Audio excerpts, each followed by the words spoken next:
And you light up my life. You give me hope to carry on.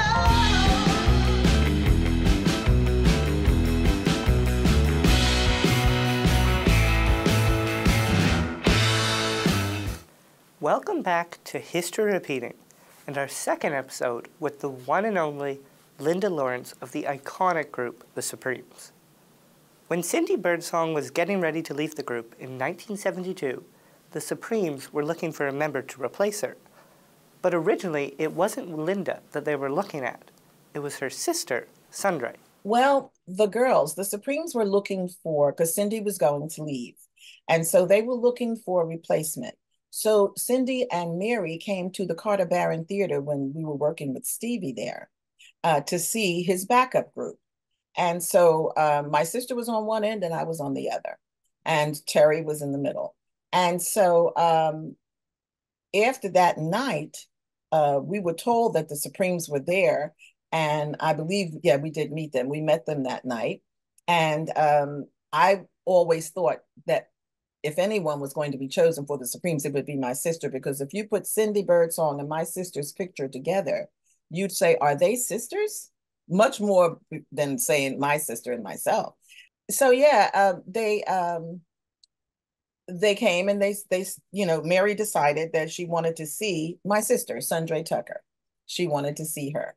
Okay, so I was all excited because I was telling them, my sister's going to be one of the Supremes. Oh my goodness. I was so excited because she had formerly sung with Patti LaBelle and the Bluebells. And then she also sang with the 3 Degrees. And so I was just like, oh, I'm out of, because I was so happy working with Stevie, just overjoyed working with him because I was learning so much, from him. And I enjoyed his musicality and everything. And so I would say we were in New York. Stevie had to go to New York to do something. And I think he was doing some recording with Bob, Malcolm Cecil and Bob Marguloff. And so we were there and I got a call from Charlie Atkins, who was the choreographer at Motown. And he said, they saw your sister. I said, oh, that's great. And he said, but now they want to see you. I said, me? He said, yeah. I said, no. He said, yeah, they want to see you too. And I went, oh my goodness. So I said, well, let me think about that. He said, what do you have to think about? And I said, well, my sister. He said, well, they're not sold that she's going to get the part. So they want you to see you as well. So I said, okay. And they started putting the things in motion to get me from New York to Detroit. And so that evening, I was talking to Steve and I said, Steve, we call him Steve. And I said, Steve, I have to ask you something. And he said, what? I said, the Supremes were looking at Sundray. He said, yes, I know. I said, but now they want to see me. And he said, oh. And I said, yeah. He said, well, I said, so what do you think? I mean, I don't really want to leave you because I love working with you. You know that. He said, oh, I know that. He said, and that's great. He said, but if you stay with me, you'll be a backup singer. If you go with the Supremes, you'll always be one of the Supremes. And I said, oh, wow, I hadn't thought of it like that. So he said, yeah, just go and try it out and see what happens. I said, okay. So I did, and that was it. Before Lynda accepted the job, she checked with her family, and they were all just so happy for her. But Lynda never let success get to her head, thanks to her mother's lessons. And what went through your mind when you found out, you got it, that you're the new Supreme and you became a Supreme? The first thing was I had to talk to my sister and my mother. That was the first thing, because my sister, we were really thinking she was going to get it. And when I realized that they wanted me instead of her, my first thought was, I've got to clear this with my family because I don't want any family drama, And so they said, well, all right, but you know, we definitely want you. So I called home and I said, I told my mother and I got my sister on the phone and I said, so what should I do? And my mother said, what do you mean? What should you do? But my sister said, Lynda, keep it in the family. At least one of us will be in the Supreme. So yeah, go ahead. Go ahead. I said, okay. And when I got their blessing, I moved on and that was it. And I mean, the Supremes are just one of the most iconic. They're the most iconic girl group, but also the just one of the most iconic names out there. I mean, you say it's the Supremes, and everyone knows the Supremes. How does that kind of feel to know that you're a Supreme? Because there's a very small amount of people that can say that. You know, that's very true. Years ago, my mother never wanted to own up to this, but years ago, when I was on the road with my dad, I was about 7, and we were working at the Apollo Theater. Well, when you work at the Apollo, there was always a guy there taking pictures, and on the frame of the picture, it said, "A star is born," right? So I had my picture taken there. And when I got back home and started back to school, I think I was in the 4th grade, something like that. I would take that picture to school, but my mother didn't know it. And I was telling the kids, you see this? I'm a star. I don't have to do this. I don't have to do this work. I'm a star. You know, I was saying all that. And so the teacher said, class, I'll be right back. And so she left and went and called my mother. And the next thing I know, my mother's at the door of the classroom. And I'm saying, what is going on? And so she said, Linda, come here. And so she took me outside and she said, I understand, young lady, that you're a star. And I said, well, I had the picture that she said, yes, I know, but you weren't supposed to take to school. She said, but I'm going to tell you this right now. And I'm going to tell you one time. Where are stars? I said, in the sky. What do? They shine. Are you one of them? No. Will you ever be? I said, no, no, I won't be that. No, I can't do that. And so she said, understand this. Listen to me right now. Don't ever think that you are a star. You are good at what you do. You can sing and you know what you like to do and so forth. You can do all that, but don't ever put yourself in that category, because the day you do that is when you start thinking a little bit too much of yourself, you know? So she gave me these, you know, words of wisdom and so forth.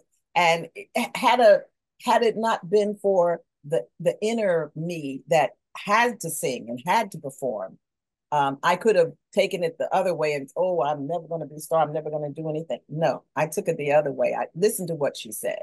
And so when people ask me that question, that comes right back in my head. My mother said, you're not a star. You know what I mean? So, but honestly, even today, I don't know how to explain it. It's, it's just understanding that this is what I love to do. See, it's my work, you know, it's my work, it's my job. That's the way I see it. I've always perceived it that way.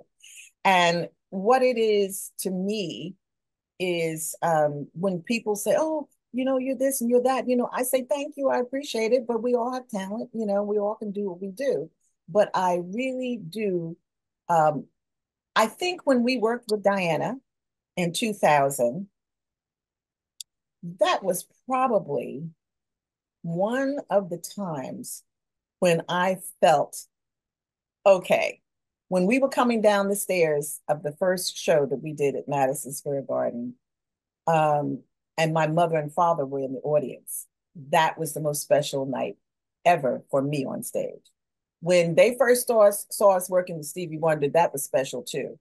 But that night was extremely special for me because they were older, you know, and I was happy that they were both there, and it was very special. So that night, if I ever could say I felt like a Supreme, I felt like a Supreme that night. In November 1972, Motown released the album The Supremes, produced and arranged by Jimmy Webb. And for those that don't know, Jimmy Webb is one of the best songwriters, producers, and arrangers out there, responsible for hits like Up, Up, and Away, Wichita Lineman, and MacArthur Park. So you would think that the pairing of the Supremes and Webb together would make for an instant hit. That unfortunately wasn't the case. But this had nothing to do with the quality of the album, which was spectacular. That one, Oh yeah. I just saw which him recently too. so He was here about 3 or 4 weeks ago, and I went to see him, and it was great. I told him, I said, I'm a fan now. I want you to sign my copy of my album, and he did. I Oh, mean, what was it like working with him in the studio and doing that album? he was easy actually. I didn't find him difficult to work with at all. He knew what he wanted and the sounds that he wanted and everything, and we produced it. He produced it, and he said, "Okay, let's do it." And we went in, we did it, and he loved it. And what I loved about him was when he really loved what were doing, and he thought it was really good. He would give us, "Oh, you guys sound like angels. You're beautiful." I mean, so he was excited about doing it. So we had fun. We had a lot of fun. We laughed a lot. So it was good. I enjoyed doing it. And I think it's such an underrated album It is. from, I Yeah, mean, unfortunately, Motown did not give it the push that it needed. At that time, probably even today, it's different because today it is different because there's the internet. But we didn't have the internet, so we only had the radio. And if you didn't get those songs on the radio, people can't buy songs they don't hear. And so that's what ended up happening. That particular album did not get the respect that it really deserved because that was a very good album.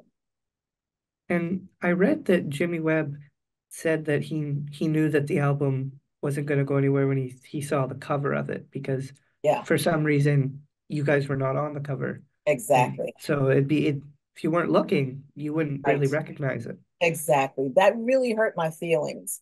That whole situation, I think, was based around the fact that at that time, Diana was transitioning from just doing singing into movies, and they were putting a lot of everything behind Diana.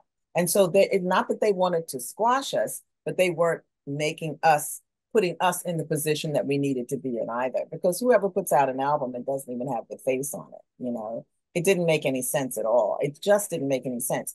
And I was not in the position in the group to talk a lot. I'm pretty vocal. If I have something I need to say, I generally say it. And I did make my feelings known about it, but I didn't have the power that Jean or Mary had, because I was the last one coming in. So, but yeah, that was very disconcerting, because that was a very good album. And I told Jimmy when I saw him the other night, I said it had nothing to do with this album. It was all politics, and he understood. So, yeah.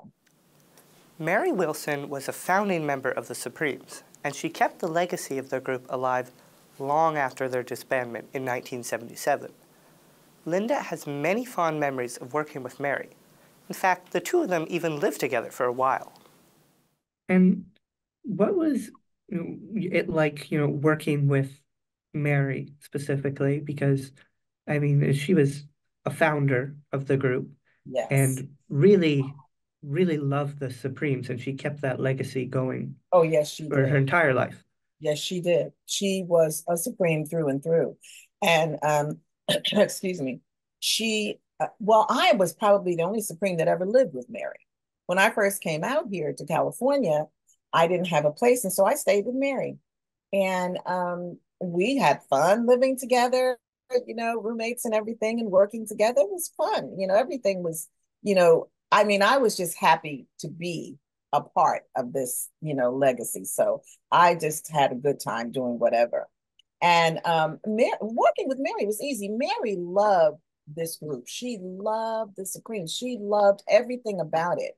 And she was not as secure in her own voice as she wanted to be back in the day. She got a lot more secure as she got older and started doing things on her own. But when she was with the group, she wasn't as secure in her voice as she wanted to be. So I tried to help her with that.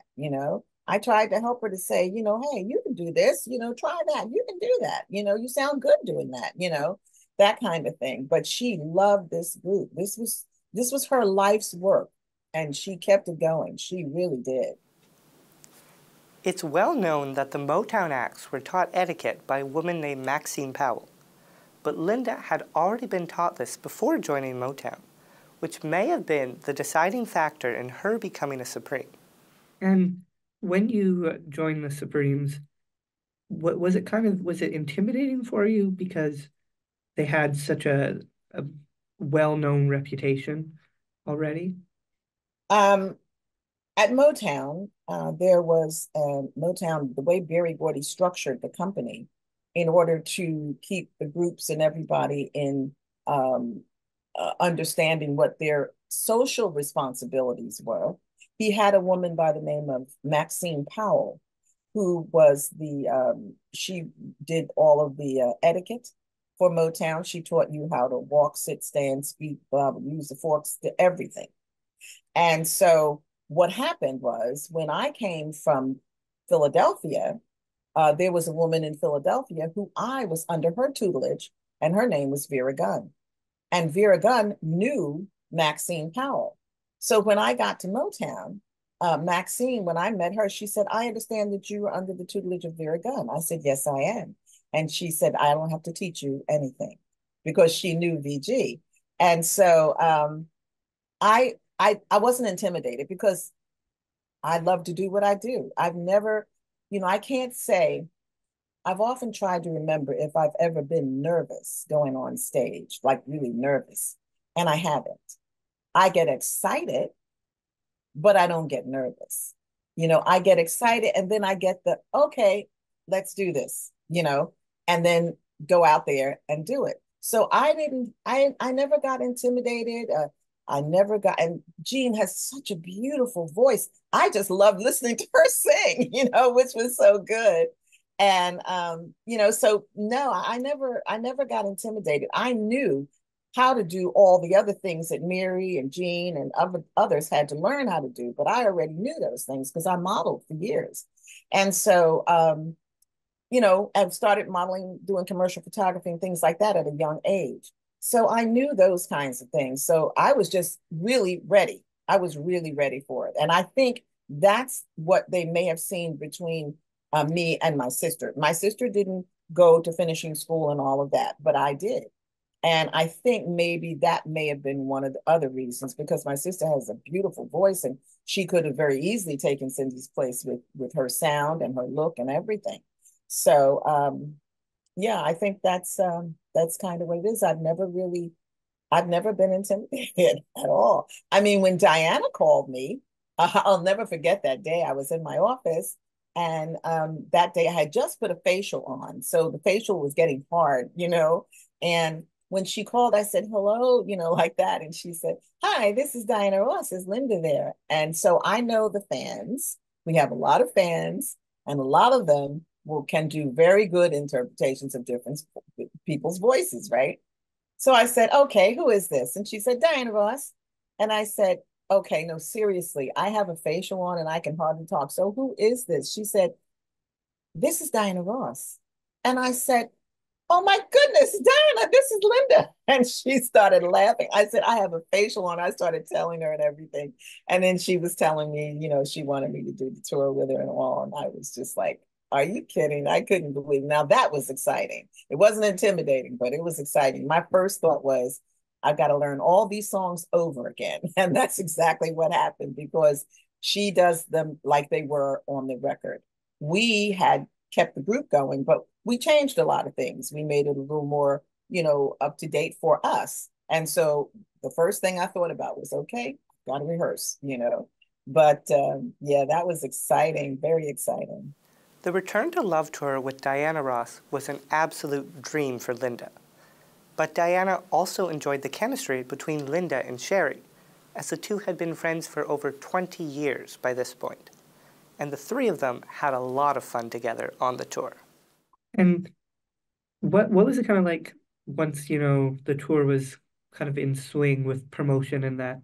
Because I mean, it was promoted everywhere. What was that kind of like, you and Sherry being with Diana and on this very publicized tour?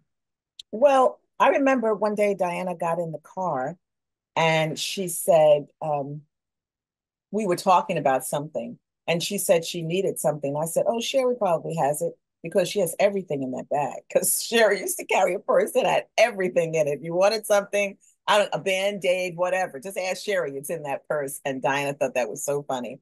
She loved the fact that Sherry and I, because when we did the tour, that was 24 years ago, right? So when we did the tour, we had been together, over 20 years, even then, about 20 years.